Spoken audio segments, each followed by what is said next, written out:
नमस्कार शेतकरी मित्रांनो, या ठिकाणी बघू शकतात पेंडामेथिलिनचा वापर हा जवळपास सर्व शेतकऱ्यांना माहिती आहे आणि हे चांगल्या कंपनीचं पण आहे। याच्यामध्ये तुम्हाला भरपूर लोकल कंपन्या पण दिसून येतील। जवळपास त्यांच्यामध्ये 20-30% फरक आहे क्वालिटीच्या बाबतीत आणि जमलं तर चांगल्याच कंपनीचं घ्या।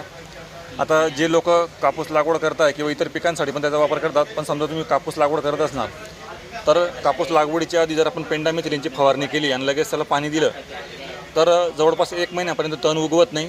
तोपर्यंत आपला कापूस जो साधारण 1 ते 1.5 फुटापर्यंत एवढी हाईट त्याची झालेली असते, 1 फुटापर्यंत। तर याच्यामुळे आपल्याला तणांचा प्रादुर्भाव होत नाही आणि आपलं बरीचशी मजुरी वाचते याच्यामुळे। तर मित्रांनो, पेंडामेथिलिन मी गेल्या 6-7 वर्षापासून याचा वापर करतोय। त्याच्या जमिनीवर आम्हाला आतापर्यंत कसलाही दुष्परिणाम दिसून आलेला नाही आहे। जे व्यवस्थापन चुकतं ते आहे आपलं खत व्यवस्थापन किंवा बॅक्टेरिया कल्चर आपण काय काय देतो त्याच्यावरती अवलंबून राहतं।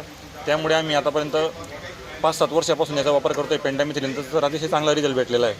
मजुरीची म्हणजे बचत होते आणि चांगल्या कंपनीचा वापरा तर तुम्हाला अतिशय चांगला रिझल्ट मिळेल।